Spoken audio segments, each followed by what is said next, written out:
جان کائنات، حسن کائنات، حقیقت کائنات، اصل کائنات، احمد مجتبیٰ جناب محمد مصطفیٰ صلی اللہ علیہ وآلہ واصحابہ وبارک وسلم کے حضور خرب و مرتبہ نذرانہ عقیدت پیش کرنے کے بعد حاضرین محترم،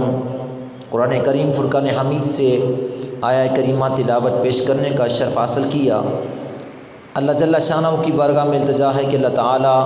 حق اور سچ کہنے کی توفیق عطا فرمائے۔ قرآن کریم میں اللہ جل شانہ نے ارشاد فرمایا، یرفع اللہ الذین آمنوا منکم، اور اللہ تعالیٰ تمہارے ایمان والوں کے اور ان کے والذین اوتوا العلم درجہ، جن کو علم دیا گیا ہے اللہ نے ان کے درجے بلند فرمائے ہیں۔ واللہ بما تعملون خبیر، اور اللہ تعالیٰ کو تمہارے کاموں کی خبر ہے۔ اس آیہ کریمہ میں اللہ جل شانہ ان لوگوں کا ذکر فرمایا کہ جن کو علم دیا، ایمان دیا۔ فرمایا اللہ جل شانہ نے تمہارے ایمان والوں کے اور جن کو علم عطا فرمایا اللہ ان کے درجے بلند فرمائے گا، اور اللہ تعالیٰ ہر کام جانتا ہے، ہر کام کی اس کو خبر ہے۔ تو آج اس ہستی کا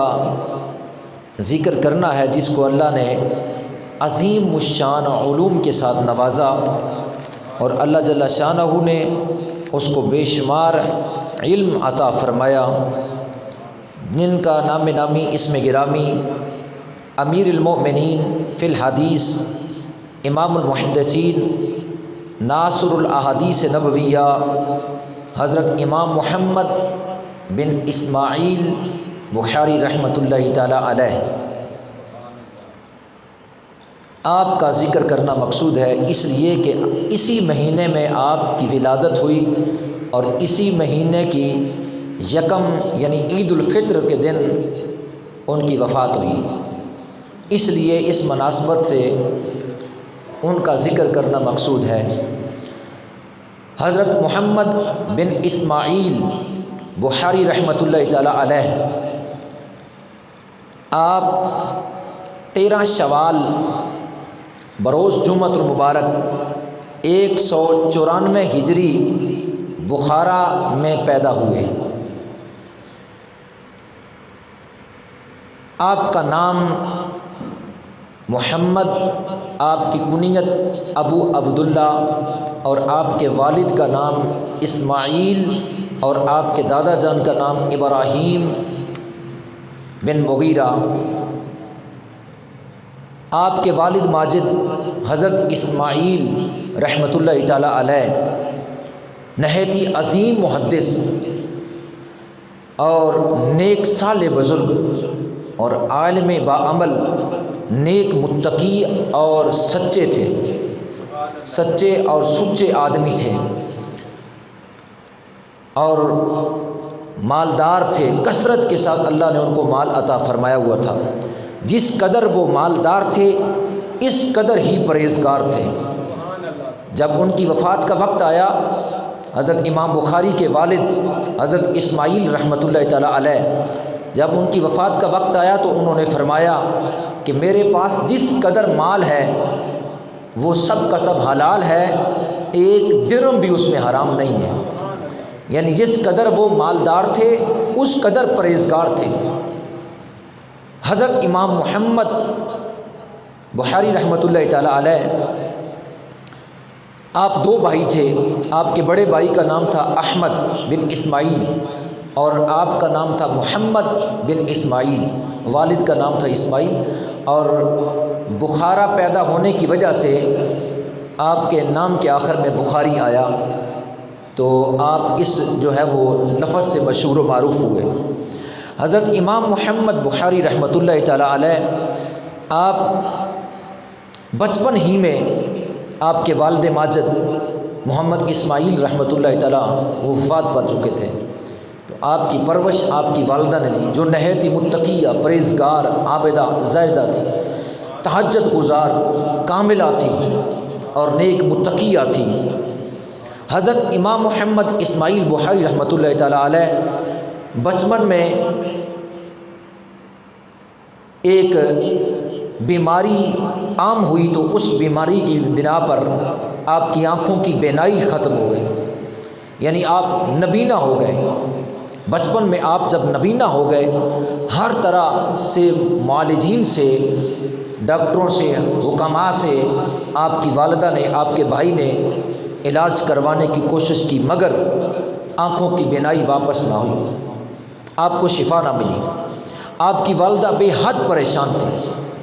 اور رو رو کر اللہ تعالیٰ سے فریاد کیا کرتی تھی، اے اللہ، میں تیری بارگاہ میں اپنے دامن کو پھیلا کر تیری بارگاہ میں یہ عرض کرتی ہوں، میرے لخت جگر، میرے نور نظر محمد کو تو نظر عطا فرما، بینائی عطا فرما، اس کی بینائی کو لوٹا دے، اے اللہ اس کی بینائی کو واپس کر دے۔ رات کو اٹھ کر اللہ کی بارگاہ میں عبادت اور ریاضت کے بعد اپنے لخت جگر کے لیے، ان کی بینائی کی واپسی کے لیے دعائیں کرنا۔ آخر کار آپ کی دعائیں رنگ لائی۔ ایک دن اللہ کی رحمت جوش میں آئی کہ حضرت سیدنا ابراہیم علیہ السلام، اللہ کے پیارے خلیل، آپ کی خواب میں آئے، آپ کو زیارت کروائی اور فرمایا، اے اللہ کی بندی، تمہاری آہوزاری کو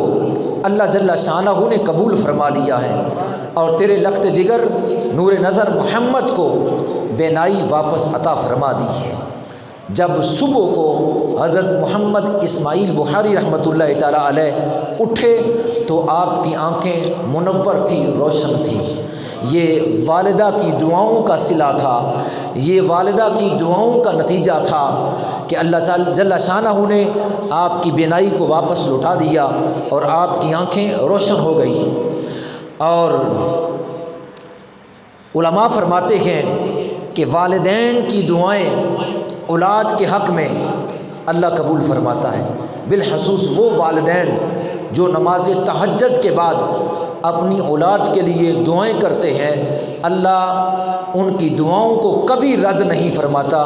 ان کی دعاؤں کو قبول فرماتا ہے، اور جیسا ہی وہ دعا کرتے ہیں اپنی اولاد کے حق میں، ایسے ہی دعا اللہ ان کی قبول فرماتا ہے۔ اس لیے اپنی نافرمان اولاد کے لیے اللہ کے حضور دعا کیجیے۔ جو شخص اپنی اولاد کے لیے دعا کرتا ہے اللہ سے، اللہ اس کی دعا کو قبول فرماتا ہے اور اس بندے کی اولاد کو نیک و فرما بردار کر دیتا ہے۔ حضرت امام محمد بن اسماعیل بخاری رحمۃ اللہ تعالیٰ علیہ، آپ 10 سال کی جب عمر ہوئی تو آپ کے دل میں علم حدیث کا شوق پیدا ہوا۔ پہلے دور میں لوگ، ہر کوئی جو ہے وہ اپنی شیر خارکی کے بعد ہوش سنبھلتا تھا، اور کچھ جو ہے وہ عمر کا حصہ یعنی 10-12 سال کے قریب ہوتا، تو ہر شخص کے والدین کی بھی کوشش ہوتی تھی اور بچوں کی بھی کوشش ہوتی تھی، وہ علم حدیث اور علم قرآن حاصل کرتے تھے۔ پہلے دور کی بات، یعنی یہ قدرتی اللہ کی طرف سے اسلام کے ساتھ محبت تھی، اسلام کی طرف اس قدر رجحان تھا، اس قدر اللہ اور اس کے رسول صلی اللہ تعالیٰ علیہ وسلم سے محبت تھی لوگوں کی کہ ہر فرد اس کی کوشش ہوتی علم حاصل کرے، قرآن کا علم، احادیث کا علم حاصل کرے، اور جو ہے وہ اپنے بچوں کو قرآن اور احادیث کا علم اس سے بہرہ مند کرتے۔ لیکن آج جو دور گزرتا جا رہا ہے، لوگ اسلام کی تعلیم سے دور ہو کر دنیاوی تعلیم کو جو ہے وہ ترجیح دینے لگے، اس لیے تو رسوا ہو رہی، اس لیے وہ ادب اٹھ گیا، وہ محبتیں اٹھ گئی، وہ شوق اور وہ عبادات وہ ختم ہو گئی، وہ ایمان کی قوت، وہ جو چیز تھی وہ ختم ہوتی جا رہی ہے، اور اولاد علم حاصل کرنے کے باوجود اپنے والدین کی نافرمان ہے،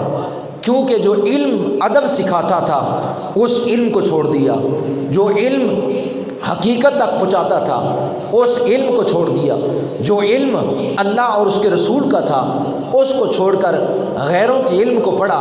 اس لیے ادب جاتا رہا، والدین کے ساتھ حسن سلوک وہ جاتا رہا، اور حقوق اللہ اور حقوق العباد اور معاشرے میں رہنے کے جو ہے وہ طریقے تھے وہ جاتے رہے، وہ آداب، وہ محبت، وہ رہن سہن، وہ بڑوں کی محبت، وہ بڑوں کی عزت اور وہ بڑوں کا احترام،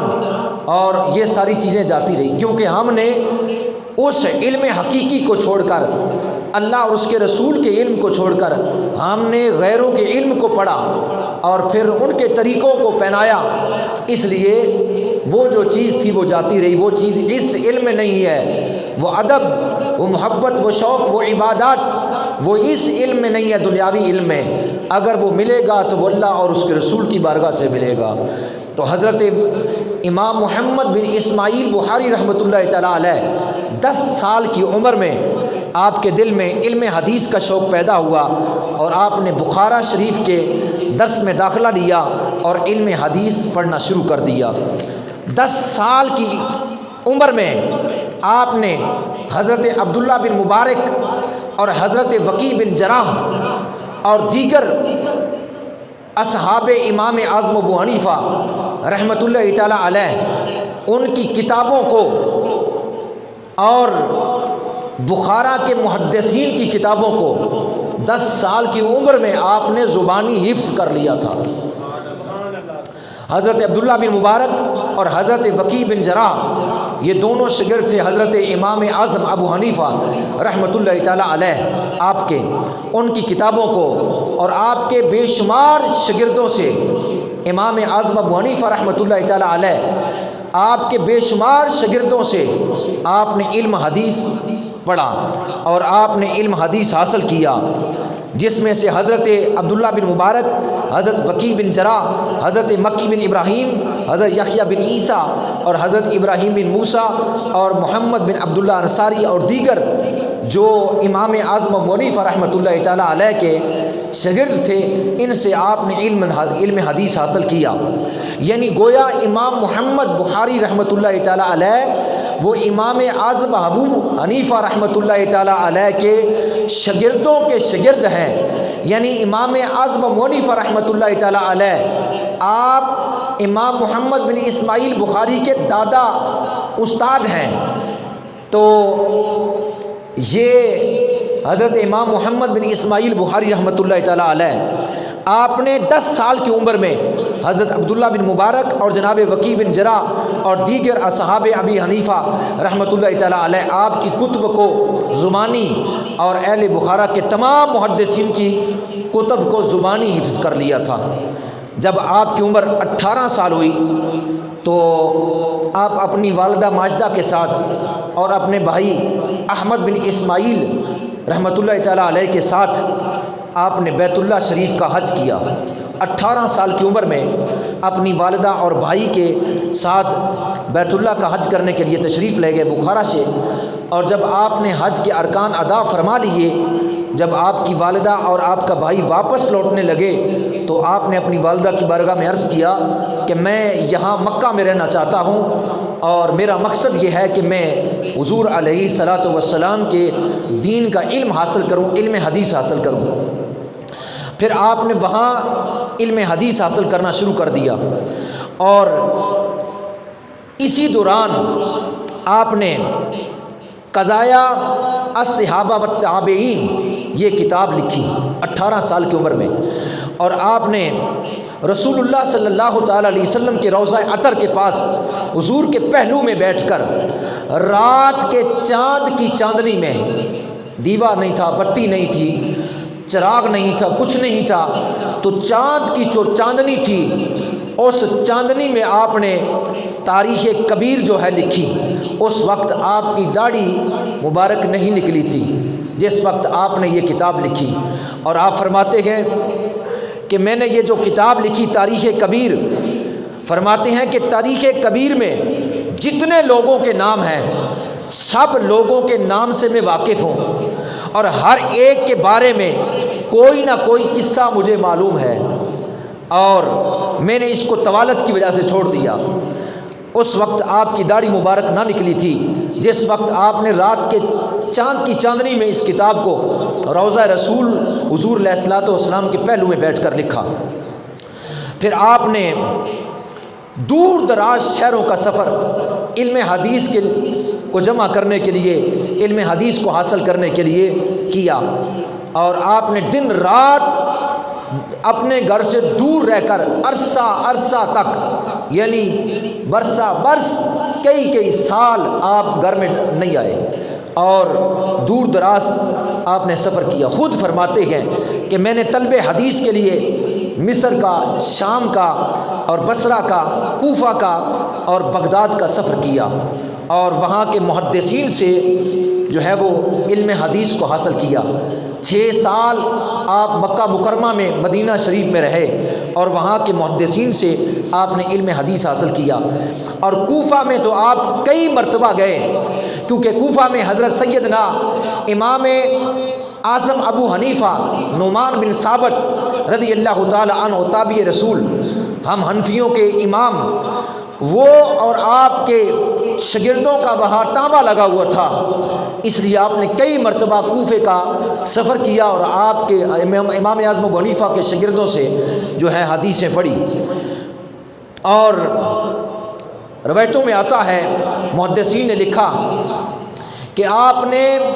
1080 اساتذہ سے، 1080 استادوں سے حدیث کا علم حاصل کیا، اور آپ سے 1,00,000 لوگوں نے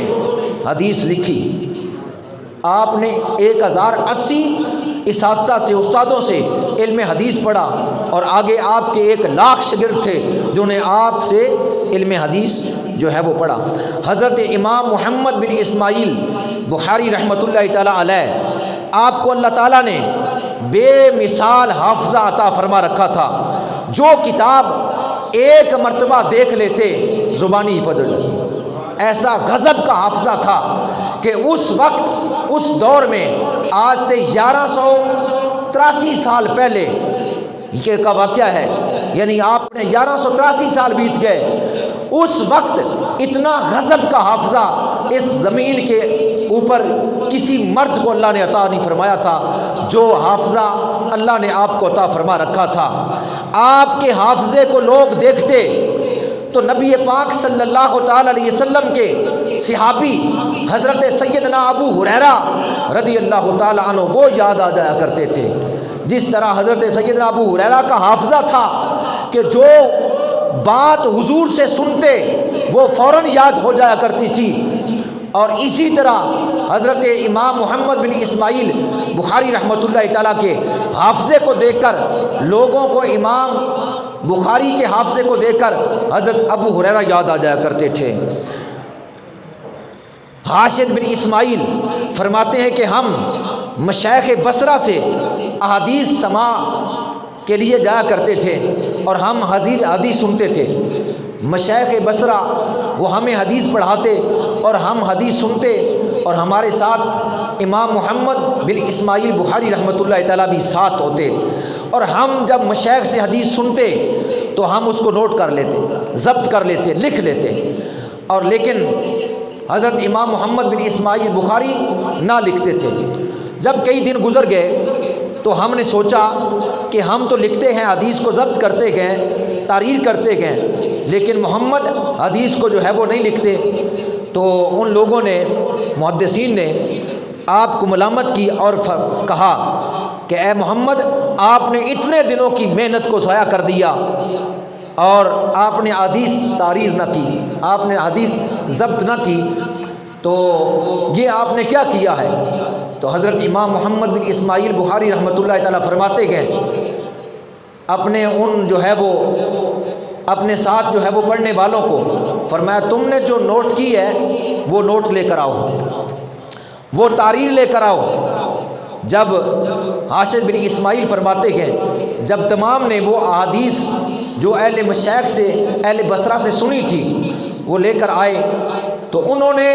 اپنی تحریروں کو دیکھ کر پڑھا، لیکن امام محمد بن اسماعیل بخاری نے زبانی پڑھا۔ حاشد بن اسماعیل کہتے ہیں کہ وہ 1 2 4 5 100 200 حدیثیں نہیں تھی، وہ 15,000 حدیثیں تھی جو آپ نے زبانی پڑھی، اور وہ جو آپ کے ساتھی تھے وہ آپ کی طرف دیکھ کر حیران رہ گئے کہ ہم نے اپنے مشائخ سے حدیثوں کو پڑھ کر سن کر لکھا تحریر کیا ہے، لیکن امام محمد اسماعیل بخاری نے سنا ضرور ہے لیکن تحریر نہیں کیا، حدیثوں کو ضبط نہیں کیا، لیکن ان کا یہ حافظہ تھا کہ انہوں نے دیکھ کر پڑھا، لیکن امام بخاری نے 15,000 حدیثوں کو زبانی ان کے سامنے پڑھ دیا۔ اللہ نے یہ آپ کو قوت حافظہ عطا فرما رکھی تھی۔ نبی پاک صلی اللہ علیہ وسلم کے غلاموں پروانوں، سلمان بن مجاہد فرماتے ہیں کہ ہم ایک مرتبہ محمد بن اسلام کے پاس گئے، اور میں نے جب ان کے پاس مجلس برخاست کی، ان کے پاس بیٹھا، سلمان بن مجاہد فرماتے ہیں محمد بن اسلام نے مجھے فرمایا اگر تم تھوڑی دیر پہلے آ جاتے، اے سلمان اگر تم تھوڑی دیر پہلے آ جاتے تو میں تمہیں ایک بچہ دکھاتا جس بچے کو 70,000 احادیث زبانی یاد ہے۔ حضرت سلمان بن مجاہد فرماتے ہیں میں نے جب یہ سنا محمد بن سلام سے تو میں نے اس بچے کو تلاش کرنا شروع کر دیا۔ تلاش کرتے کرتے میں نے اس بچے کو پا لیا، میں نے ڈھونڈ لیا، اور میں نے پوچھا کہ کیا آپ ہی ہیں کہ جن کو نبی پاک صلی اللہ تعالی علیہ وسلم کی 70,000 احادیث یاد ہیں؟ تو حضرت سلمان کہتے ہیں میں نے جب پوچھا تو امام بخاری رحمۃ اللہ تعالیٰ نے آگے سے مجھے جواب دیا، فرمایا کہ 70,000 کیا، مجھے تو اس سے زیادہ احادیث یاد ہیں۔ 70,000 کیا، مجھے تو اس سے بھی زیادہ احادیث یاد ہیں، اور میں جو احادیث میں نے یاد کی ہے اس احادیث کے جتنے راوی ہیں تمام راویوں کی پیدائش کا بھی مجھے علم ہے، ان کے علاقوں کا بھی علم ہے، جہاں وہ پیدا ہوئے، جس تاریخ کو پیدا ہوئے اور جس تاریخ کو ان کی وفات ہوئی، میں پیدائش کا بھی جانتا ہوں، وفات کی تاریخ کو بھی جانتا ہوں، ان کے حالات بھی جانتا ہوں، اور ان کی جائے سکونت بھی جانتا ہوں۔ اللہ نے مجھے یہ حافظہ عطا فرمایا ہے۔ حضرت امام محمد بن اسماعیل بخاری رحمۃ اللہ تعالیٰ علیہ، آپ کو نبی پاک صلی اللہ تعالیٰ علیہ وسلم کی 3 لاکھ احادیث زبانی یاد تھی، جس میں سے 1 لاکھ بالکل صحیح تھی اور 2 لاکھ غیر صحیح تھی۔ امام محمد بن اسماعیل بخاری رحمۃ اللہ تعالیٰ علیہ، آپ اپنے وقت کے ائمہ کی آرزو تھے۔ امام محمد اسماعیل بخاری رحمۃ اللہ تعالیٰ اپنے استادوں کا فخر تھے، استاد ان پر فخر کیا کرتے تھے۔ امام بخاری رحمۃ اللہ تعالیٰ اپنے وقت کے محدثین کے لیے سراپائے رشک تھے، اور امام محمد بن اسماعیل بخاری رحمۃ اللہ تعالیٰ آپ کو اللہ نے بے پناہ جو ہے وہ قوت حافظہ عطا فرما رکھا تھا۔ ایک مرتبہ آپ بغداد تشریف لے گئے، اہل بغداد کے تمام محدثین کو آپ کی تشریف آوری کا علم ہوا، تو بغداد کے محدثین نے ایک جگہ جمع ہو کر آپ کا امتحان لینا چاہا، آپ کے حافظے کو، آپ کی قوت بصارت کو، اور آپ کی تعلیم اور آپ کی علمی جو ہے وہ آپ کی جو ہے وہ علمی شخصیت کو پرکھنا چاہا، آپ کے علم کو جاننا چاہا، امتحان لیا۔ تو امتحان لینے کی غرض سے اہل بغداد کے محدثین نے 100 احادیث ان کو جمع کر کے احادیث کی اسناد جو تھی اور جو متن تھے ان کو ایک دوسرے میں جو ہے وہ رد و بدل کر دیا، یا اس کی سند کو اس کے ساتھ جوڑ دیا، اس حدیث کی سند کو اس کے ساتھ جوڑ دیا، شام والوں کی بغداد والوں میں، بغداد والوں کی شام والوں میں، اس طرح جو ہے حدیثوں میں رد و بدل ہیر پھیر کر دیا، اور پھر یہ طے کیا کہ 10 افراد ایک ایک کر کے امام بخاری کے سامنے کھڑے ہو کر اس طرح 10 احادیثیں پڑھنی ہیں۔ ٹھیک ہے، جب امام بخاری رحمۃ اللہ تعالیٰ بغداد پہنچے تو آپ کا امتحان لینے کی غرض اس مجلس میں ایک شخص کھڑا ہوا اور اس نے کہا کہ میں کچھ احادیث پڑھنا چاہتا ہوں۔ آپ نے فرمایا پڑھو۔ اس نے 10 احادیث پڑھی، اور 10 احادیث پڑھنے کے بعد جو رد و بدل تھی، ادھر الٹ پھلٹ تھی، ایک دوسرے میں جناب رلی ملی تھی، تو امام بخاری رحمۃ اللہ تعالیٰ کو اس نے پوچھا کیا آپ کو یہ حدیث ان احادیث کا علم ہے؟ آپ نے فرمایا نہیں۔ ایک دوسرا کھڑا ہوا، اس نے بھی اسی طرح پڑھی، اور اس نے پوچھا کیا آپ کو ان حدیثوں کا علم ہے؟ آپ نے فرمایا نہیں۔ پھر ایک اور کھڑا ہوا، اس نے بھی اسی طرح پڑھی اور 10 احادیثیں، تو اس کا علم ہے؟ آپ نے فرمایا نہیں۔ اس طرح وہ تمامی حضرات نے 100 احادیثیں پڑھ دی، اور آپ نے ہر مرتبہ کہا لا مجھے نہیں اس کا علم۔ لیکن جب 100 پڑھ دی پھر آپ کھڑے ہوئے، آپ نے فرمایا میں نے یہ احادیثیں تم سے سنی ہے، جس طرح تم نے بیان کی ہے اس طرح تو ہے نہیں، اس طرح تو ہے نہیں، تم نے ان کی اسناد میں ہیر پھیر کر دیا ہے اور رد و بدل کر دی ہے، لیکن میں اصل اسناد کے ساتھ احادیث پڑھنے سے پہلے جس طرح تم نے پڑھی ہے پہلے میں پڑھ کے دکھاتا ہوں۔ ایک مرتبہ سنی ہے ان سے 100 احادیث، فرمایا جس طرح تم نے پڑھی ہے ہر ایک کی پڑھی ہوئی میں سناتا ہوں۔ لوگوں نے دیکھنا شروع کر دیا کہ ہر ایک کی ایک مجلس میں ایک مرتبہ ہی پڑھی ہوئی ان کو یاد ہو گئی۔ وہ 100 احادیث جو غلط پڑھی گئی تھی آپ نے غلط پڑھ کے اسی طرح سنائی کہ اس طرح تم نے پڑھی ہے، اور فرمایا اس طرح ہے نہیں، اب میں اصل اسناد کے ساتھ ان کو پڑھتا ہوں۔ پھر آپ نے اصل اسناد کے ساتھ جب احادیث پڑھنا شروع کی، فرمایا اس حدیث کی سند اس طرح ہے، اس حدیث کی سند اس طرح ہے، اس کا راوی یوں ہے، اس کا راوی یوں ہے۔ جب پڑھتے گئے 100 احادیث جب مکمل ہوئی تو اہل مجلس میں آفرین آفرین مرحبا مرحبا کا شور و گل بلند ہوا۔ ہر شخص آپ کے علم کا، آپ کے علم و عظمت کا، آپ کی عزت کا، اور آپ کو اللہ نے جو مناقب اور عظمت اور شان اور قوت حافظہ عطا فرمایا تھا، جو علم عطا فرمایا تھا، اس پر ہر شخص نے اٹھ کر جو ہے اعتراف کیا کہ ہم آپ کے علم پر جو ہے ہم آپ کے علم کا اعتراف کرتے گئے کہ واقعتاً اللہ نے آپ کو علم عظیم عطا فرمایا ہے۔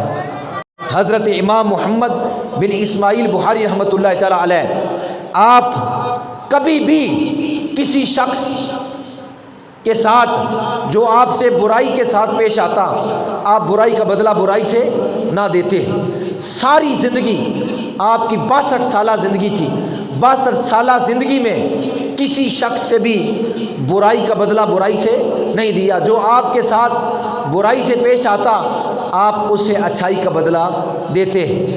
آپ نہایت ہی سادہ طبیعت کے مالک تھے،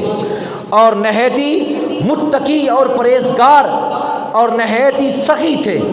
کیونکہ آپ کے والد نہایت ہی خوشحال تھے، امیر تھے، اور والد کی طرف سے جو مال آیا وہ بہت زیادہ تھا، اس لیے آپ بہت زیادہ سخاوت کیا کرتے تھے۔ اکثر روزانہ یعنی ایک دن میں 500 درہم آپ طلبہ پر خرچ کر دیا کرتے تھے۔ امام محمد بن اسماعیل بخاری رحمۃ اللہ تعالیٰ آپ خود فرماتے گئے کہ جب قیامت کے روز میری ملاقات خدا سے ہوگی تو اللہ مجھ سے حساب نہیں لے گا، کیوں کہ میں نے کسی شخص کی غیبت نہیں کی، میں نے اپنی زندگی میں کسی شخص کی غیبت نہیں کی، اس لیے جب میری اللہ سے ملاقات ہوگی تو اللہ مجھے جو ہے مجھ سے حساب نہیں لے گا۔ آپ کی سادہ طبیعت اور سادہ خوراک ہوتی تھی۔ بعض دفعہ احادیث مصطفیٰ میں اس قدر مشغول ہوتے تھے اور احادیث کے جمع کرنے کے لیے اس قدر جو ہے وہ سفر دور دراز کا ہوتا کہ بعض دفعہ آپ بھوکے رہتے، یعنی ایک دن میں کھانا نہ تناول فرماتے، وقت نہیں ملتا تھا، اور آپ کی روزانہ کی خوراک 1 یا 2 یا 3 بادام ہوا کرتے تھے، 1 یا 2 یا 3 بادام ہوا کرتے تھے، اور کبھی آپ نے پیٹ بھر کر کھانا نہیں کھایا۔ اور ایک مرتبہ بیمار ہو گئے تو ایک حکیم کو بلایا گیا، اس حکیم نے آپ کو دیکھا اور اس نے یہ نتیجہ نکالا، اس نے کہا کہ ان کے پیٹ کے اندر جو آندیں ہیں وہ سوکھی روٹی کھا کھا کر سوکھ چکی ہے، سکڑ گئی ہے۔ اس وقت آپ نے اس حکیم کو بتلایا کہ مجھے 40 سال ہو گئے ہیں سوکھی روٹی کھاتے ہوئے، اور 40 سال میں ایک دن میں بھی سالن کو ہاتھ نہیں لگایا۔ 40 سال بغیر سالن کے سوکھی روٹی کھاتے ہوئے 40 سال کا عرصہ بیت گیا۔ اس سوکھی روٹی کھانے سے آپ کی آندریں سکڑ گئی۔ آپ بہت بڑے صاحب تقویٰ، ظاہر و باطن میں سخی تھے، بے حد آپ کے دل میں خوف خدا ہوتا تھا۔ اور امام محمد بن اسماعیل بخاری رحمۃ اللہ تعالی اللہ کی بے حد عبادت کرتے۔ آپ روزانہ نوافل ادا کرتے، کثرت کے ساتھ روزے رکھتے۔ رمضان مبارک میں آپ ہر روز قرآن مکمل فرمایا کرتے تھے۔ ایک دن میں قرآن پڑھتے، ایک دن میں قرآن مکمل پڑھ دیتے۔ یعنی اگر 29 روزے ہیں 29 مرتبہ قرآن پاک، اگر 30 روزے ہیں تو 30 قرآن پاک، اور ہر نماز تہجد میں آپ 10 پارے پڑھتے تھے، تیسرے دن قرآن پاک ختم ہو جایا کرتا تھا۔ ہر تہجد کی نماز میں 10 پارے پڑھا کرتے تھے، یعنی ایک دن 10 پارے، دوسرے دن پھر 10 پارے، تیسرے دن قرآن مکمل۔ مہینے میں یہ بھی جو قرآن کی تلاوت ہوتی یہ اس طرح ہوتی۔ ایک مرتبہ آپ نماز میں مشغول تھے اور قرآن کی تلاوت جاری تھی کہ شہد کی مکھی نے آپ کی کمر پر ڈسنا شروع کیا، 16 ڈنگ مارے، جگہ جگہ سے آپ کی پشت جو ہے وہ سوج گئی، لیکن آپ نماز میں مشغول رہے۔ جب سلام پھیرا تو اپنے ایک خادم سے فرمایا کہ قمیض اٹھا کر دیکھو نیچے کیا ہے۔ دیکھا جگہ جگہ پر ڈنگ لگے ہوئے تھے اور وہ شہد کی مکھی تھی۔ اس نے کہا آپ نے سلام پھیر دینا تھا۔ فرمایا قرآن پاک کی آیات میں اس قدر جو ہے وہ مشغول تھا، بڑی لذت آ رہی تھی، اور بڑی جو ہے وہ لذت کے ساتھ اور بڑے شوق اور شوق کے ساتھ، محبت کے ساتھ قرآن پاک کی تلاوت ہو رہی تھی، اس لیے دل نے نہ چاہا کہ سلام پھیر دے، دل نے نہ چاہا کہ سلام پھیر دے، یعنی اس مکھی کی پرواہ نہ کی، اللہ کی عبادت میں اس قدر مستغرق ہے۔ امام محمد بن اسماعیل بخاری رحمۃ اللہ تعالیٰ، آپ امام محمد شافعی رحمۃ اللہ تعالیٰ علیہ، امام محمد بن ادریس شافعی رحمۃ اللہ تعالیٰ علیہ فقہ کے جو امام ہیں ان کے آپ مقلد تھے، یعنی آپ شافعی تھے، شافعی المذہب تھے۔ آپ نے بے شمار کتابیں لکھی، بے شمار کتابیں لکھی، جن میں سے جو آپ کی کتاب مشہور و معروف ہوئی، جو عرف عام میں ہر خاص و عام کی زبان پر بخاری ہے، ہر خاص و عام کے نام پر بخاری شریف ہے۔ اس کا جو اصل نام ہے بخاری نہیں ہے، اصل نام بخاری نہیں ہے۔ بخاری تو یہ مشہور و معروف ہو گیا آپ کے بخارا پیدا ہونے کی وجہ سے، کیونکہ آپ بخارا پیدا ہوئے اس لیے امام بخاری آپ مشہور ہوئے، تو آپ کی کتاب جو ہے وہ بخاری کے نام سے مشہور ہو گئی۔ آپ کی یہ جو کتاب ہے، اس کتاب کا نام ہے الجامع الصحیح المسند المختصر من امور رسول اللہ صلی اللہ علیہ وسلم والسنن وایامہ المعروف بہ بخاری شریف۔ المعروف بہ جو مشہور و معروف ہو گئی بخاری شریف۔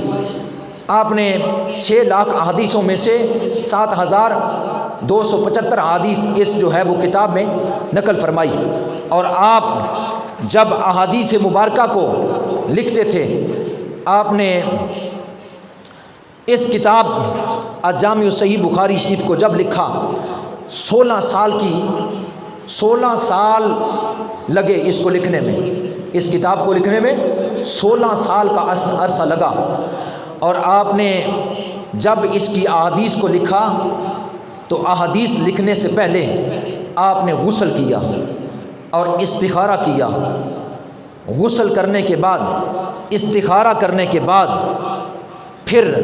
آپ نے 2 نفل ادا کیے اور پھر احادیث کو لکھا۔ یعنی اگر علماء کہتے ہیں کہ 7,275 احادیث کو لکھنے سے پہلے 2 نفل پڑھنا، غسل کرنا، خوشبو لگانا، استخارہ کرنا، یعنی یہ صحابہ کرام رضوان اللہ تعالی اجمعین کی زندگیوں سے یہ بات نہیں ملتی، لیکن یہ آپ کی احادیث سے محبت تھی۔ جس شخص کی احادیث مصطفیٰ سے اس قدر محبت ہے، اس شخص کے دل میں محمد عربی صلی اللہ علیہ وسلم کی محبت کتنی ہوگی، حدیث والے آقا کی محبت کتنی ہوگی، کہ جن کی احادیث کو لکھنے سے پہلے اس قدر اہتمام ہے کہ غسل کرنا، خوشبو لگانا اور پھر استخارہ کرنا، 2 نفل ادا کرنے، ہر حدیث پر 2 نفل، اگر 4000 حدیث تو 4000 مرتبہ استخارہ، 4000 مرتبہ غسل اور 8000 نفل ادا کیے۔ اور آپ نے نبی پاک صلی اللہ تعالیٰ علیہ وسلم کے گنبد خضرا حضور کے پہلو میں بیٹھ کر بخاری شریف کی حدیث کو لکھا، اور نبی پاک صلی اللہ تعالیٰ علیہ وسلم کے غلاموں پروانوں اس جو ہے وہ جامع و صحیح کو آپ نے مکمل فرمایا۔ جو لوگ یہ کہتے ہیں آج ہر بات یا قرآن سے ثابت کریں یا احادیث سے ثابت کریں، میں ان پر یہ سوال رکھنا چاہتا ہوں کہ اگر یہی بات ہے تو امام بخاری کے اس عمل کو کہ ہر احادیث سے پہلے غسل کرنا، ہر احادیث کے لکھنے سے پہلے استخارہ کرنا، ہر احادیث سے لکھنے سے پہلے جو ہے وہ نفل ادا کرنا، یہ قرآن کی کس آیت سے ثابت ہے، نبی کی کس احادیث سے ثابت ہے، کس صحابی سے ثابت ہے؟ اگر پھر تم کہو کہ یہ بدعت ہے تو پھر تمہارے اس قول سے امام بخاری تو بدعتی ہوئے، لہٰذا کچھ انصاف کرو، کچھ غور کرو۔ ہر شے قرآن و احادیث سے نہیں ملا کرتی، یہ حضرت امام محمد بن اسماعیل بخاری کی محبت تھی۔ جب حدیث مصطفیٰ سے یہ محبت تھی تو پھر وہ چیز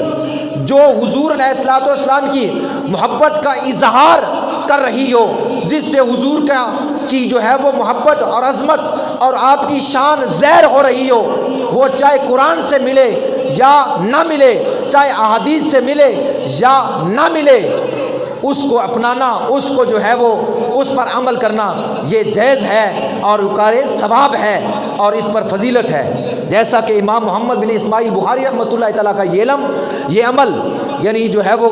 کتاب لکھنے سے پہلے، حدیث لکھنے سے پہلے اس طرح کرنا، غسل کرنا، استخارہ کرنا اور جو ہے وہ نفل پڑھنا کسی صحابی سے ثابت نہیں ہے، یہ آپ کا اپنا فعل ہے، آپ کا اپنا طریقہ ہے۔ اور پھر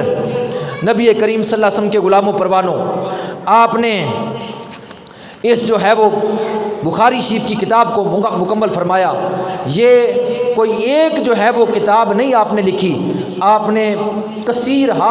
کتب جو ہے وہ لکھی ہے، بے شمار کتابیں لکھی ہیں۔ ساری زندگی آپ کی احادیث مصطفیٰ کو جمع کرنے میں گزر گئی، آپ نے شادی بھی نہیں کی، نہ آپ نے شادی کی، نہ آپ کی اولاد تھی، ساری زندگی جو ہے عبادت اور ریاضت میں احادیث مصطفیٰ کو جمع کرنے میں گزر گئی۔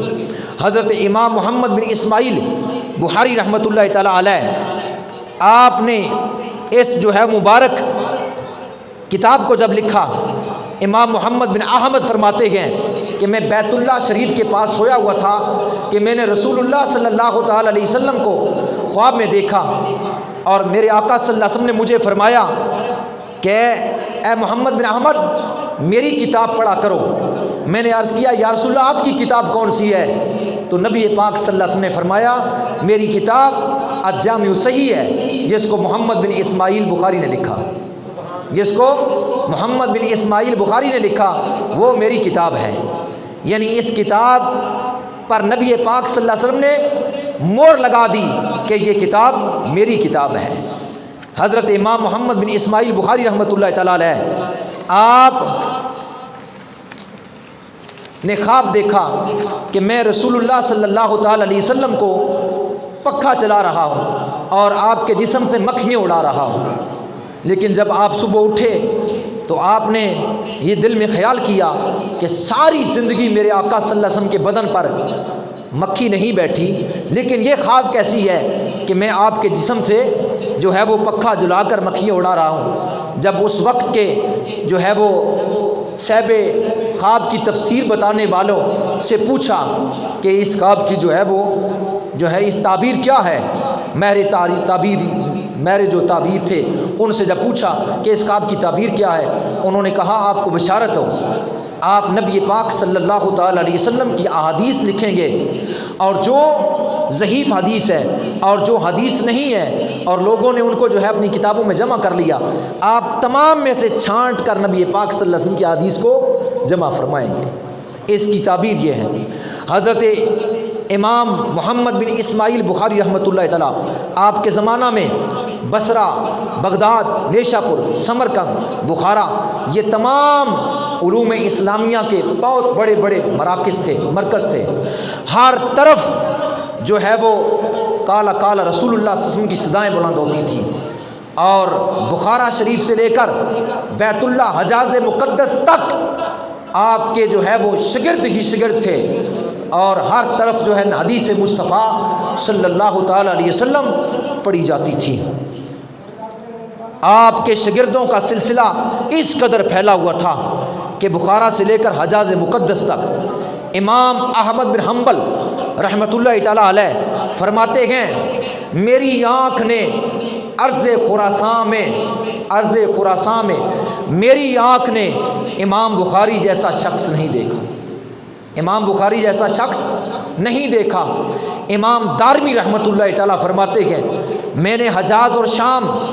یعنی مکہ مکرمہ میں اور شام عراق میں نے بڑے بڑے محدث دیکھے اور بڑے بڑے امام دیکھے، پر میری نگاہ میں امام بخاری جیسا نہیں دیکھا۔ حضرت امام دارمی رحمۃ اللہ تعالیٰ فرماتے ہیں، اور امام اسحاق ابن حزیمہ رحمۃ اللہ تعالیٰ فرماتے ہیں، اس آسمان کے نیچے امام بخاری جیسا کوئی شخص نہیں دیکھا، اس آسمان کے نیچے امام بخاری جیسا شخص نہیں دیکھا۔ حاتم بن منصور فرماتے ہیں کہ امام بخاری اللہ کی آیات میں سے ایک آیت تھے، اللہ کی نشانیوں میں سے ایک نشانی تھے۔ امام ابن حجر مکی عسقلانی رحمۃ اللہ تعالیٰ فرماتے ہیں کہ اگر تمام کاغذ جمع کیے جائیں اور قلم جمع کیے جائیں اور قلموں سے کاغذوں پر امام بخاری کے فضائل لکھے جائیں، کاغذ ختم ہو جائیں گے، قلم ختم ہو جائیں گے، امام بخاری کے مناقب ختم نہیں ہوں گے۔ کیوں کہ وہ ایسا سمندر تھے کہ جن کا کنارہ کوئی نہیں، ایسا سمندر تھے جن کا کنارہ کوئی نہیں۔ حضرت امام مسلم بن حجاج رحمۃ اللہ تعالیٰ علیہ بخاری کے بعد بخاری شریف کی کتاب، اس پر محدثین نے یہ کہا کہ اللہ کی کتاب قرآن کے بعد اس پورے روئے کائنات پر جس کتاب کا مقام ہے قرآن کے بعد وہ جامع صحیح بخاری ہے، اور جامع صحیح بخاری کے بعد جامع صحیح مسلم ہے۔ امام مسلم بن حجاج رحمۃ اللہ تعالیٰ نے جامع صحیح مسلم لکھی، یہ سیاستہ کی دوسرے نمبر پر کتاب ہے، اور امام بخاری کی پہلے نمبر پر کتاب ہے۔ امام مسلم بن حجاج رحمۃ اللہ تعالیٰ علیہ فرماتے کہ امام بخاری جیسا شخص میں نے پوری دنیا پر نہیں دیکھا، اور امام مسلم بن حجاج جو نے جامع صحیح مسلم لکھی، جب امام بخاری کے پاس جایا کرتے تھے ان کی پیشانی پر ان کے ہاتھوں کو چوما کرتے تھے، اور ان کے دل کی تمنا ہوا کرتی تھی کہ امام بخاری میرے سامنے پاؤں کر دے، میں آپ کے پاؤں کو بوسہ دوں۔ اتنا بڑا چوٹی کا امام، اتنا بڑا چوٹی کا محدث اور حافظ الحدیث اس کے پاؤں کو چومنے کے لیے ترس رہا ہے۔ امام بخاری کا یہ مقام تھا۔ امام ترمذی، امام عیسیٰ ترمذی تیسرے نمبر پر کتاب حدیث کی جامع ترمذی ہم حضرت امام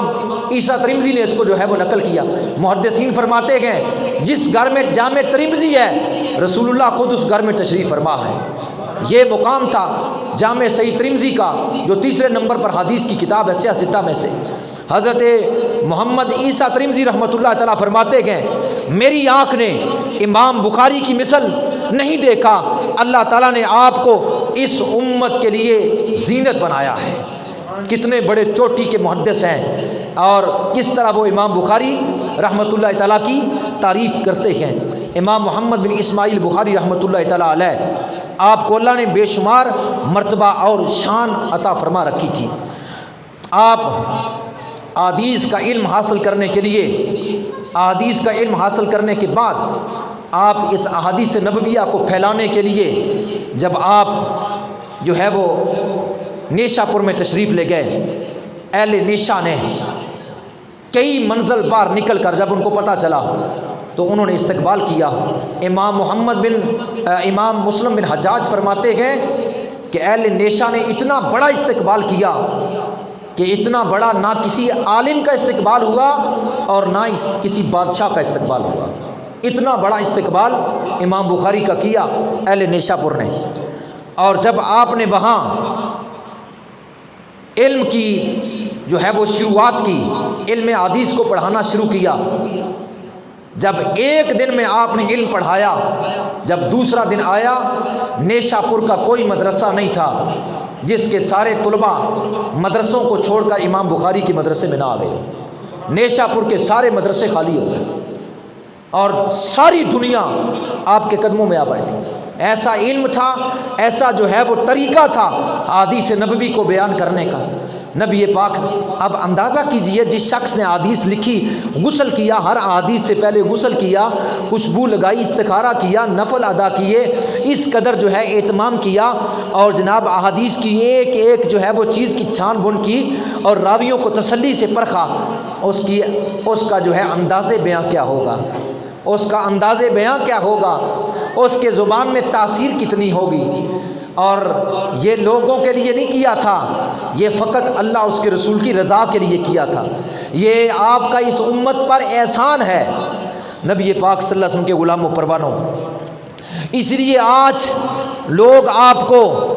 جو ہے وہ امیر المومنین فی الحدیث کہتے ہیں اور امام المحدثین کہتے ہیں کہ محدثوں کے امام اور احادیث کے امام اور ناصر الاحادیث نبویہ، حضور علیہ السلام کی احادیث کے مددگار، اور آپ کو ان القاب کے ساتھ جو ہے وہ لوگ دنیا جو ہے وہ یاد کرتی ہے۔ تو جس وقت 2 دنوں میں جو ہے وہ دور دراز سے لوگ اور جو ہے وہ آپ کے درس میں، حلقہ درس میں داخل ہونے لگے، تو ظاہری بات ہے جب ایک بندہ ایک مسجد سے ایک مقتدی روس کر دوسری مسجد میں چلا جاتا ہے تو پھر کیا حال ہوتا ہے، یا دوسرا مقتدی جو ہے وہ امیر دوسرے کے ساتھ تعاون کرنا شروع کر دیتا ہے تو پھر کیا ہوتا ہے، حسد کی آگ اٹھتی ہے کہ یار فلاں ہم سے دوس کر ادھر چلا گیا، فلاں ادھر چلا گیا۔ حالانکہ کوئی جاتا ہے تو جائے جہاں اس کا دل چاہتا ہے، وہاں نماز پڑھے، جہاں اس کا دل چاہتا ہے حدیث حاصل کرے، جہاں اس کا دل کرتا ہے اس کی تقریر سماعت کرے، اس کی مرضی ہے۔ جہاں سے اس کو چیز مل رہی ہے حدیث جو ہے وہ دین کی، وہ اس طرف اگر جا رہا ہے تو کوئی بات نہیں، اس میں حسد کرنے کی کیا بات ہے جی۔ لیکن حسد بھی تو ساتھ ساتھ ہوتے ہیں۔ پھر ایک بات یہ بھی ہے، جتنا کوئی بڑا ہوتا ہے آزمائش بھی تو اتنی بڑی آتی ہے، امتحان بھی تو اتنا بڑا ہوتا ہے۔ جب استکبار اتنا بڑا ہوا تھا تو پھر امتحان بھی اتنا بڑا ہونا تھا۔ حاسد لوگ اٹھے، حسد کرنا شروع کر دیا، ہمارے مدرسے خالی ہو گئے، اور دیکھو یہ کل بندہ آیا، اس نے کیا کیا، آپ کی شہرت، آپ کی عظمت دور دور تک 5 دنوں میں کہاں کے کہاں پہنچ گیا،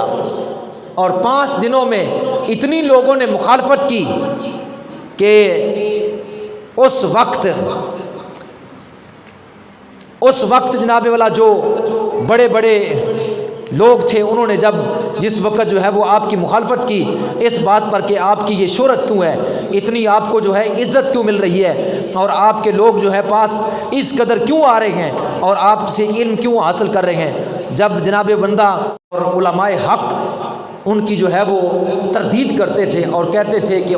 اللہ کا قرآن اللہ کا کلام ہے، مخلوق نہیں ہے، اللہ کا کلام مخلوق نہیں ہے، اللہ کا کلام اللہ کا کلام ہے، تو یہ مخلوق نہیں ہے، یہ معتزلہ کی طرف سے فتنہ تھا، اور اسی وجہ سے امام احمد بن حنبل جیسے بزرگ جو ہے اس فتنے میں گرفتار ہوئے اور آپ کو کوڑے مارے گئے، کیونکہ آپ کہتے تھے کہ قرآن کلام اللہ کا ہے، کلام اللہ کا ہے، مخلوق نہیں ہے۔ تو اسی طرح اس شخص نے آ کر حضرت امام محمد بن اسماعیل بخاری رحمۃ اللہ تعالیٰ سے پوچھا کہ آپ قرآن کے بارے میں کیا فرماتے ہیں۔ آپ نے اس کو کچھ جواب نہ دیا، حتیٰ کہ اس نے اصرار کیا تو آپ نے فرمایا القرآن کلام اللہ غیر مخلوق، کہ قرآن اللہ کی مخلوق نہیں ہے، قرآن اللہ کا کلام ہے۔ اس نے پھر دوبارہ پوچھا کہ قرآن پاک کے الفاظ کے بارے میں کیا حکم ہے۔ آپ نے فرمایا ہمارے افعال مخلوق ہیں، الفاظ بھی ہمارے افعال ہیں۔ بس اتنا کہنا تھا کہ ایک شور اٹھا، اس شخص نے بجائے مسئلہ سیدھا بیان کرنے سے اس نے یہ کہنا شروع کر دیا کہ امام محمد بن اسماعیل بخاری تو کہتے ہیں کہ قرآن مخلوق ہے، قرآن مخلوق ہے۔ بس اسی پر آپ کی مخالفت شروع ہو گئی۔ اور پھر آگے حال یہ ہے کہ ہمارا حال یہ ہے کہ ایک کی بات سنتا ہے دوسرا تو وہ تحقیق نہیں کرتا اس بات کی، وہ آگے بات پھیلتی پھیلتی کہیں سے کہیں چلی جاتی ہے۔ یعنی ایک شخص نے کہا نا کہ اے بندے تیرا کان کتا لے گیا، اس نے کان کو نہیں دیکھا، کتے کی طرف بھاگ اٹھا۔ بات کی تحقیق نہیں کرنی کہ اصل بات کیا ہے۔ اس نے اس کو کہی، اس نے بڑھا کر آگے کو کہی، اس نے بڑھا کر آگے کو کہی، اس نے بڑھا چڑھا کر بات آگے کو کہی۔ اس طرح جناب جتنے منہ اتنی باتیں، اور تحقیق کسی نے بھی نہیں کیا اصل بات کیا ہے، اصل حقیقت کیا ہے، بس ہر طرف سے مخالفت شروع ہو گئی۔ ایک وقت تھا کہ اہل نیشا پور نے اس قدر استقبال کیا کہ کسی بادشاہ کا بھی ایسا استقبال نہ تھا۔ آج ایک وقت وہ ہوا 5 دن کے بعد کہ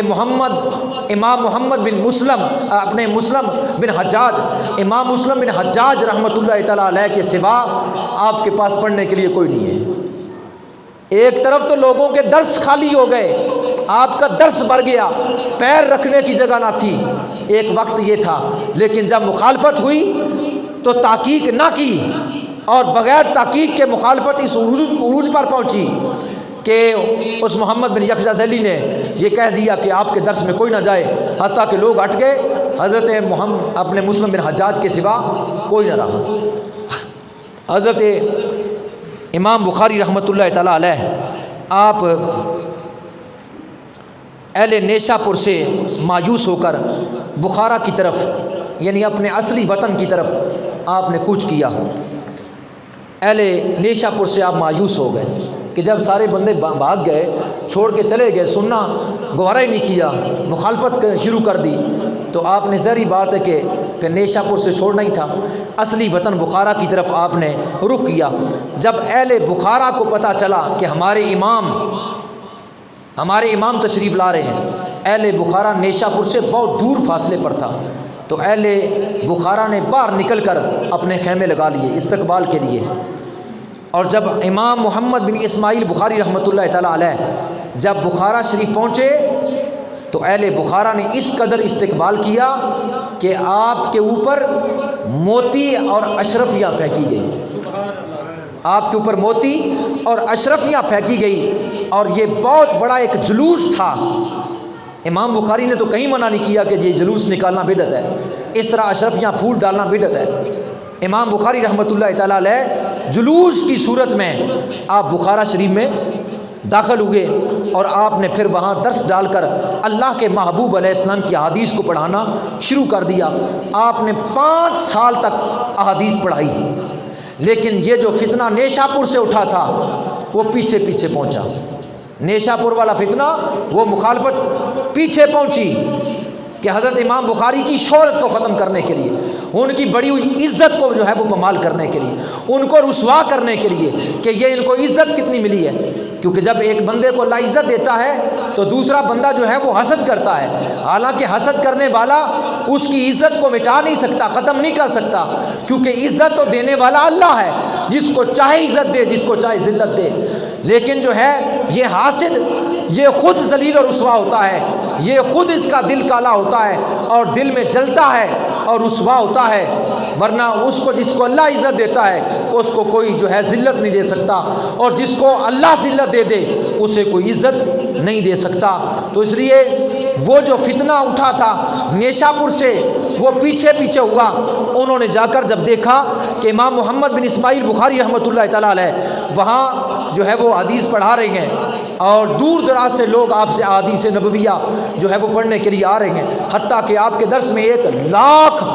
کا مجمع تھا جو آپ سے حدیث جو ہے وہ پڑھا کرتا تھا، جو وقت کے محدثین بنے اور آپ سے احادیث پڑھی اور لکھی۔ وہ نیشا پور کا فتنہ جو ہے وہ وہاں جو ہے وہ بخارا میں بھی پہنچا، اور کس صورت میں پہنچا؟ انہوں نے دیکھا بھی کیسے جا کر آپ کو وہاں سے رسوا کریں، تو انہوں نے جا کر جو خلافت بنو عباسیہ کا نائب تھا خالد بن احمد ذیلی والی بخارا، اس کو جا کر جو ہے اکسایا۔ تو کیا کہا، کس طرح انہوں نے جا کر اکسانے کی کوشش کی۔ بعض دفعہ جو منافق شخص ہوتا ہے نا، جو منافق ہوتا ہے وہ ظاہری طور پر اس بندے کی عزت کرتا ہے، لیکن بعد میں یعنی تاکہ اس کو ایک مرتبہ جو ہے وہ اپنے ہاتھ میں لے لے کہ یہ شخص بندہ میری تعظیم کرتا ہے، عزت کرتا ہے، پیار کرتا ہے، محبت کرتا ہے، اس کے بعد پھر نیچے سے جڑا کاٹنا شروع کر دیتا ہے۔ تو انہوں نے ایسے ہی کیا کہ جا کر انہوں نے خالد بن احمد ذیلی کو کہا، جو والی بخارا تھا، اس کو کہا کہ دیکھیے آپ کے شہر میں امام محمد بن اسماعیل بخاری جو ہے اللہ کے نبی کی جو ہے حدیث پڑھا رہے ہیں، اس دنیا کائنات میں آپ کے جو ہے وہ آپ کے مرتبے کا کوئی شخص نہیں ہے، آپ محروم ہیں، آپ ان کو اپنے مال میں بلائیں، خود بھی حدیث پڑھیں اور اپنے شہزادوں کو بھی پڑھائیں، آپ جو ہے وہ بادشاہ ہیں،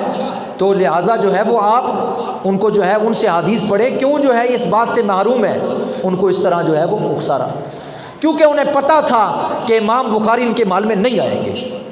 اس لیے انہوں نے جو ہے وہ والی بخارا کو یہ بات کہی کہ جس وقت امام بخاری نہیں آئیں گے تو یہ بادشاہ ان کے مخالف ہوگا، بات بن جائے گی۔ یہ کوئی محبت کے لیے انہوں نے نہیں جا کر کہا تھا اس کو، وہ فتنہ فساد کرنے کے لیے اس طرح گئے تھے۔ علماء سو اسی طرح کرتے گئے، دوسرے کی عزت کو اسی طرح پامال کرتے گئے، دوسرے کے مرتبے کو اسی طرح کم کرنے کی کوشش کرتے گئے۔ وہ جس وقت جناب انہوں نے یہ کہا تو بادشاہ جو ہے ان کے جو ہے باتوں میں آ گیا، اس نے کہا بات تو ٹھیک ہے کہ جناب ہمارے واقعی ان کے مرتبے کا کوئی نہیں ہے، لہٰذا ان سے حدیث حاصل کرنی چاہیے۔ پہلے بادشاہ بھی حدیث پڑھا کرتے تھے اور ان کے شہزادے بھی حدیث کا علم حاصل کرتے تھے، قرآن کا علم حاصل کرتے تھے، اور اس نے جناب خالد بن احمد نے جو ہے وہ بندہ بھیجا اور یہ کہا کہ آپ میرے محل میں آئے اور میں بھی آپ سے احادیث نبویہ پڑھنا چاہتا ہوں اور میں اپنے شہزادوں کو بھی پڑھانا چاہتا ہوں۔ تو محمد بن اسماعیل بخاری رحمۃ اللہ تعالیٰ علیہ نے اس بندے کو یہ جواب دیا کہ جا کر آپ والی بخارا کو بتا دیں کہ میں جو علم پڑھاتا ہوں یہ علم کوئی عام نہیں ہے، یہ علم نبی پاک صلی اللہ تعالیٰ علیہ وسلم کی احادیث مبارک ہے، حضور کے قول ہیں، حضور کے افعال ہیں، حضور کے جو ہے وہ حالات زندگی ہے، حضور کی سیرت ہے، یہ دین کا علم ہے، دین حقیقی ہے۔ میں علم کو بادشاہوں کے دروازے پر جا کر ذلیل نہیں کرنا چاہتا، لہٰذا میں تیرے پاس نہیں آؤں گا۔ اگر تو علم حاصل کرنا چاہتا ہے، تو اور تیرے شہزادے میرے پاس درس میں آئیں اور وہ علم حاصل کریں۔ اب جس وقت اس بندے نے جا کر بتایا کہ جی وہ تو اس طرح فرما رہے ہیں، اب مخالفین نے، حاسدین نے کیا کیا، انہوں نے یہ کہا فوراً، انہوں نے کہا پھر آپ ایسا کریں، بادشاہ کو کہا آپ ایسا کریں کہ آپ یہ کہیں کہ ٹھیک ہے آپ نہیں آتے تو ہم آ جاتے ہیں، لیکن جس وقت آپ عام لوگوں کو پڑھائیں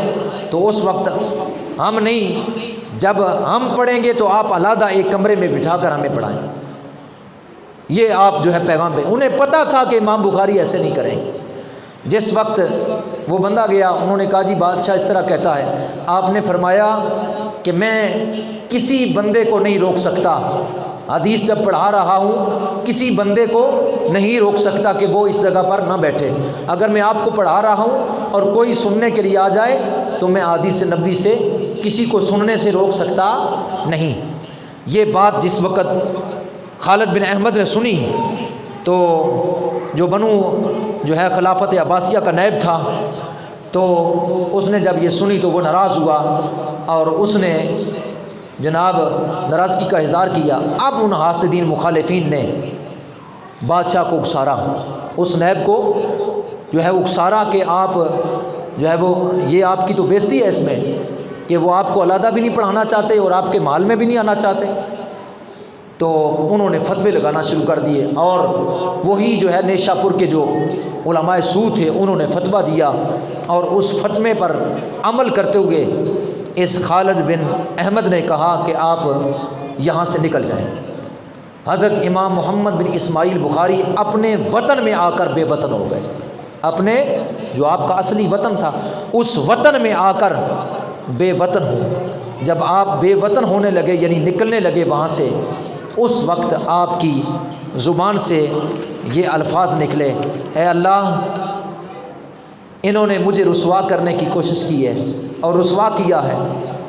اے اللہ تو بھی ان کو رسوا فرما دے، تو بھی ان کو ذلیل کر دے، تو بھی ان کو نیست و نبود فرما دے۔ بس جیسا یہ جملہ نکلنا تھا 1 مہینہ نہ گزرا کہ خلیفہ بغداد نے یہ حکم جاری کر دیا کہ خالد بن احمد کو معزول کر دیا جائے اور اس کو بیڑیاں پہنا کر اس کو گھسیٹ کر بغداد لایا جائے، اور پھر اس کو مارا گیا اور پھر اس کو قید خانے کے اندر بند کر دیا گیا، اور پھر کئی دنوں کے بعد وہ ذلت کا شکار ہو کر مر گیا، اور جو اس کے ہماری ساتھی تھے وہ سارے کے سارے ذلیل و رسوا ہوئے، طرح طرح کی مشکلات اور بیماریوں میں گرے اور ان کی نسلیں مٹ گئیں۔ یہ امام بخاری رحمۃ اللہ تعالیٰ کی زبان سے نکلے ہوئے بددعائیہ جملے تھے جنہوں نے ان کا صفایا کر کے رکھ دیا، کیونکہ انہوں نے ایک اللہ کے بندے کو احادیث نبوی جو ہے وہ اس کی اشاعت کرنے سے روکا تھا اور رسوا کرنے کی کوشش کی تھی، تو اللہ نے اپنے بندے کی تو عزت دی اور ان کو رسوا فرما دیا، اور وہ سارے کے سارے ہلاک ہوئے، طرح طرح کی جو ہے وہ بلاؤں میں گرفتار ہوئے۔ لیکن آپ بخارا سے نکلے، سمرقند کا ارادہ کیا۔ اہل سمرقند کو جب آپ کا پتہ چلا تو وہ باہر نکلے استقبال کے لیے، لیکن لوگوں میں دو آرائیں پیدا ہو گئی، دو گروہ بن گئے۔ ایک گروہ نے کہا وہ ہمارے پاس نہ آئیں، ایک نے کہا کہ وہ ہمارے پاس آئیں۔ ابھی کوئی فیصلہ طے نہ ہوا تھا کہ رستے میں خرتنگ، مقام خرتنگ ایک بستی تھی، خرتنگ، وہاں آپ کے رشتہ دار بھی تھے، چھوٹی سی ایک بستی تھی جس کا نام تھا خرتنگ، اس میں آپ تشریف لے گئے۔ ابھی آپ سمرقند میں نہیں پہنچے تھے جب آپ کو یہ اطلاع ہوئی کہ وہاں دو گروہ بن گئے، ایک گروہ کہتا ہے کہ آئیں، ایک گروہ کہتا ہے نہ آئیں۔ اس بستی میں جب آپ پہنچے تو رمضان مبارک کا مہینہ آ گیا، آپ نے اس بستی میں رمضان مبارک کا مہینہ جو ہے گزارا۔ جب آخری رات آئی کہ صبح کو عید ہونی تھی، اس وقت آپ نے اللہ کے حضور اس طرح دعا کی، اے اللہ تیری زمین بے شک وسعت کے اعتبار سے بہت بڑی ہے، اے اللہ تیری زمین وسعت کے اعتبار سے بہت بڑی ہے، وسیع ہے، مگر تیری زمین مجھ پر تنگ ہو رہی ہے، اے اللہ مجھے اپنی طرف بلا لے، اے اللہ مجھے اپنی طرف بلا لے، یعنی مجھے موت عطا فرما دے۔ جو ہی آپ نے دعا فرمائی تو صبح عید الفطر تھی، آخری رات تھی جس وقت آپ نے دعا فرمائی، اسی رات کو بعد کہتے ہیں اور یا اس کی صبح عید والے دن 256 ہجری 62 سال کی عمر میں یکم شوال المبارک یعنی عید الفطر کے دن آپ کی روح کفر انصری سے پرواز کر گئی۔ جب آپ اس دنیا سے چل بسے تو آپ کی وفات کی خبر پوری دنیا میں آنا فانا ہوا کی طرح پھیل گئی۔ وہ جو لوگ مخالف تھے وہ بھی، جو گروہوں کی تعداد میں بٹے ہوئے تھے وہ بھی، جو جو ہے وہ اہل محبت تھے، محبین تھے وہ بھی، اور جو کہتے نہ آئیں وہ بھی، ہر طرف سے لوگ جوک در جوک، کیونکہ مرنے کے بعد ہی پتہ چلتا ہے بندے کی قدر ہوتی ہے، مرنے کے بعد زندہ کی کیا قدر ہوتی ہے، مرنے کے بعد کیا ہوتا ہے۔ جو لوگ دنیا میں رہ کر پاس رہ کر مخالفت کرتے تھے، مرنے کے بعد قبر کو بوسے دیتے، پھول اٹھا کر کھاتے گئے، دعائیں مانگتے گئے، روتے گئے، وسیلہ پیش کرتے گئے، اے اللہ اس کے وسیلے سے ہمیں معاف کر دے۔ اب کیا فائدہ، جب وہ پاس تھا اس وقت اس سے فیض حاصل کرنا تھا، جب وہ پاس تھا اس کی صحبت میں رہ کر اس سے احکام سیکھنے تھے، اس سے علم حاصل کرنا تھا، اس سے اپنی زندگی کے سنوارنے کے جو ہے وہ اعمال اکٹھے کرنے تھے، لیکن اس وقت تو مخالفت کی، اور جب بندہ مر گیا تو اس وقت جناب والا کے اس طرح کرنا شروع کر دیا۔ یہی حال ہوا ان کا کہ پھر ہر طرف سے اتنی دنیا آئی، ہر طرف دنیا ہی دنیا تھی، اور کئی دن تک آپ کو دفن فرمانے کے بعد کئی دن تک وہاں قرآن کی تلاوتیں ہوتی رہی اور ذکر و اذکار ہوتا رہا، لوگوں نے خیمے لگا لیے، ڈیرے لگا لیے، اور جب آپ کو دفن کیا گیا تمام محدثین نے لکھا اپنی کتابوں میں، جو ہی آپ کا وجود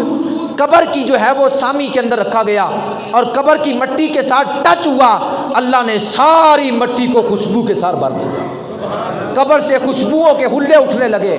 ہر طرف خوشبو ہی خوشبو ہو گئی، اور لوگوں نے آپ کی قبر سے مٹی کو اٹھانا شروع کر دیا تبرک کے طور پر، ہر فرد مٹی کو اٹھا کر تبرک کے طور پر جاتا، اور حتیٰ کہ دیکھتے دیکھتے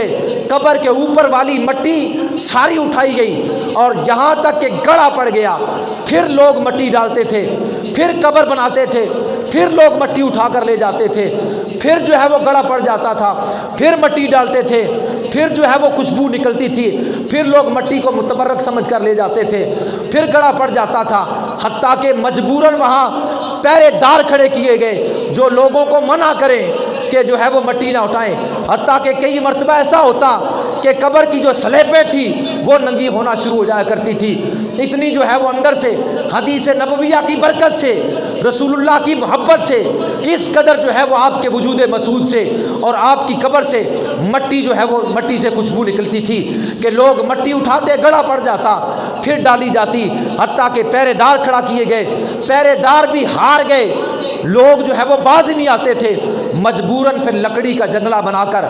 آپ کی قبر کے ارد گرد لگایا گیا تاکہ قبر سے کوئی مٹی نہ اٹھائے۔ پھر لوگوں نے جنگلے کے بعد سے مٹی اٹھانا شروع کر دی۔ اللہ نے یہ آپ کو مرتبہ اور مقام عطا فرمایا، نہ بیوی ہے، نہ بچے ہیں، نہ کوئی اور رشتہ دار احباب ہے، ایک فرد اٹھا احادیث نبوی کو جمع کرنے کے لیے بخارا شہر سے، اس قدر اللہ نے اس کو شان دی کہ آج پوری دنیا کی تمام مساجد کے اندر اس کی جامع حدیث کو پڑھا جاتا ہے، مدرسوں کے اندر بچوں کو جامع صحیح کو پڑھایا جاتا ہے، ہر فرقہ اس حدیث کی کتاب کو پڑھاتا ہے، اور ہر درس سے یہ آواز اٹھتی ہے، اور ہر مسجد سے امام بخاری کی کتاب کی آواز اٹھتی ہے، اور ہر ممبر سے احادیث نبویہ کی جو ہے وہ سماعت کرنے کے لیے اور بیان کرنے کے لیے لوگ امام بخاری کا نام لیتے ہیں۔ کوئی پڑھتا ہے تو کہتا ہے متفق علیہ، اس کا مطلب یہ ہے کہ حدیث بخاری اور مسلم کے اندر ہے۔ کوئی کہتا ہے یہ حدیث جو ہے پڑھنے کے بعد کہتا ہے جامع صحیح بخاری کے اندر حدیث ہے، بخاری کا حوالہ جو ہے وہ لیا جاتا ہے۔ اپنا ہے کوئی بیگانہ ہے، مانتا ہے یا نہیں مانتا، ہر ایک کی زبان پر امام بخاری کا نام آج روشن ہے۔ یہ یقیناً مصطفیٰ کریم علیہ السلام کی جو ہے وہ جمع کرنے والی جو احادیث مبارک تھی، جو کاوش تھی آپ کی، جو محنت تھی، اس کا یہ صلہ تھا، جو حدیث نبوی سے محبت تھی، جو مصطفیٰ کریم علیہ السلام کی محبت تھی، یہ اس کا نتیجہ ہے کہ اللہ نے آپ کو ہر خاص و عام کی زبان پر آپ کے نام کو عام کر دیا، اور یہ قیامت تک رہے گا۔ یہ قیامت تک جامع صحیح بخاری اور امام بخاری کا نام قیامت تک رہے گا۔ اپنے بھی لیں گے، بگانے بھی لیں گے، نہ ماننے والے بھی لیں گے، ماننے والے بھی لیں گے کہ یہ حدیث بخاری شریف کے اندر ہے۔ یہ امام محمد بن اسماعیل بخاری نے لکھی ہے۔ نبی پاک صلی اللہ علیہ وسلم کے غلاموں پروانوں، پھر جو ہے وہ آپ کی جو ہے وہ قبر مبارک سے جو ہے وہ مٹی لوگ اٹھا کر لے جاتے، جنگلہ لگایا گیا، جنگلے سے باہر سے لوگ اٹھانے لگ پڑے۔ پھر وہ وقت بھی آیا آپ کے وصال کو جب 200 سال بیت گئے تو سمرقند کی، کیونکہ سمرقند میں آپ داخل نہیں ہوئے تھے، باری یہ جو بستی تھی خرتنگ، وہیں آپ کو یعنی دفن کر دیا گیا، قریبی تقریباً جو ہے وہ کچھ منزل پر، یعنی تقریباً 10 کلومیٹر کے فاصلے پر اس بستی میں آپ کو دفن کیا گیا۔ اور پھر دنیا کائنات سے لوگ آپ کے جو ہے وہ مزار مبارک کی آج بھی زیارت کرنے کے لیے جاتے ہیں۔ اور پھر جب 200 سال بیت گیا آپ کے وفات کے بعد تو سمرقند میں شدید قحط پڑا، ہر طرح سے نماز استسقاء ادا کی گئی، خیرات کی گئی، صدقہ کیا گیا، دعائیں مانگی گئی، ہر بندہ جو ہے ہر حربہ استعمال کر چکا، لیکن بارش کا نام و نشان نہیں ہوتا تھا۔ قحط اس قدر شدت اختیار کر گیا۔ پھر ایک مرد کلندر، ایک درویش سمرقند کی گلی سے ظاہر ہوا، اس نے کہا لوگو امام بخاری کے مزار پر چلے جاؤ اور جا کر اللہ کے حضور دعا مانگو اور کہو اے امام بخاری تو ہماری سفارش کر، تو امید ہے کہ اللہ تمہارے اوپر بارش کرے گا۔ آج کہتے ہیں یہ بات فلاں ہے، یہ بات فلاں ہے، یہ اس طرح ہے۔ پتہ چلا امام بخاری کے دور میں بھی لوگ درباروں کو مانتے تھے، امام بخاری کے دور میں بھی لوگ متبرک چیزوں کو مانتے تھے،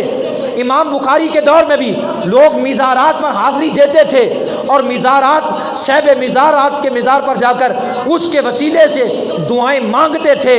کہیں وہاں کوئی ہندو نہیں تھے یا یہودی نہیں تھے یا عیسائی نہیں تھے، وہ اہل اسلام تھے۔ نبی پاک صلی اللہ علیہ وسلم کے غلاموں پروانوں، وہی عقیدہ،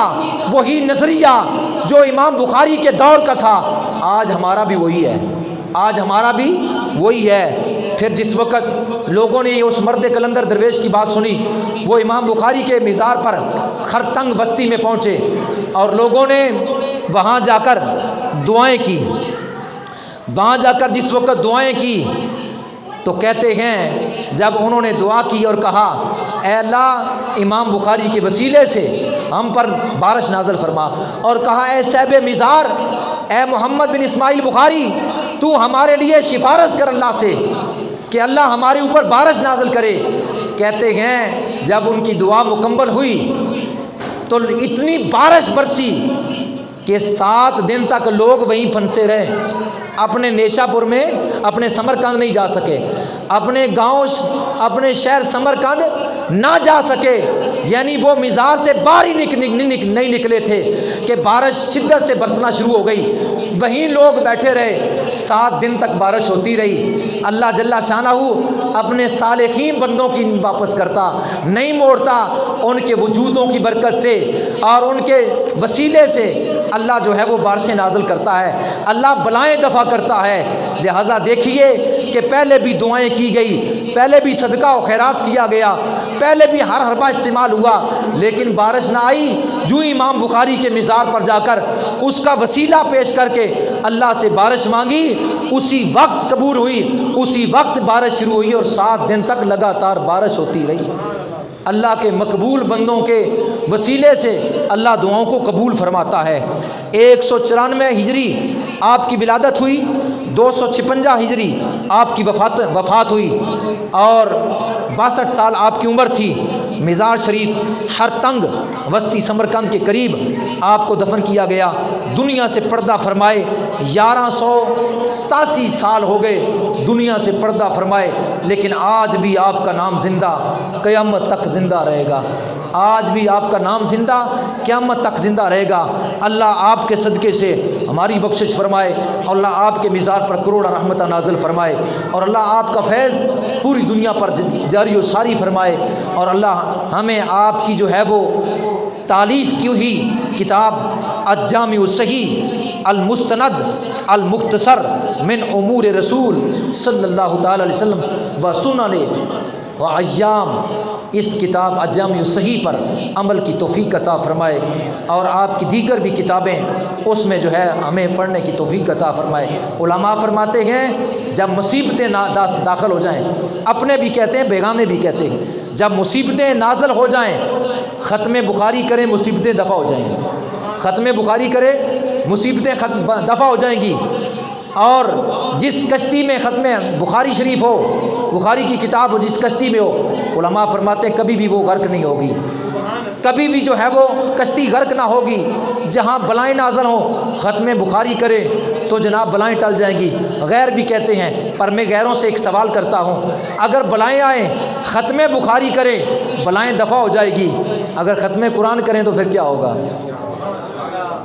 اگر غیر بھی کہتے ہیں اور وہ ختم بخاری پڑھتے ہیں،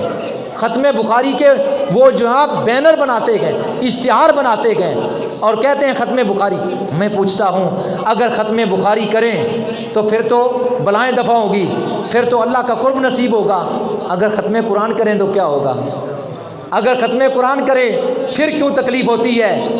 پھر کیوں مرگی پڑتی ہے؟ اگر ختم بخاری سے بلائیں دور ہوتی ہے تو ختم قرآن سے بھی بلائیں دور ہوتی ہے۔ ختم بخاری سے اللہ رسول کی رضا نصیب ہوتی ہے، ختم قرآن سے بھی اللہ رسول کی رضا نصیب ہوتی ہے۔ اس لیے اللہ عمل کی توفیق عطا فرمائے۔ آپ کے اور بھی بے شمار مناقب ہیں تو میں اسی پر جو ہے وہ ختم کرتا ہوں۔ اللہ عمل کی توفیق عطا فرمائے، آمین وما علیہ۔